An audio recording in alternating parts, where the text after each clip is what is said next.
नौजवान वो बल प्रयोग से पीछे हटे, अपनी उपराष्ट्रपति की बात मानकर बातचीत कर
वापस नहीं लिया।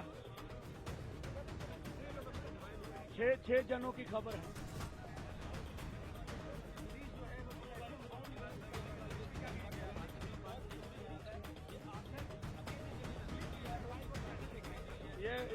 ये निहत्थे लोगों पर, देश के अन्नदाता के ऊपर भारत के सरकार का सबसे बड़ा जुल्म।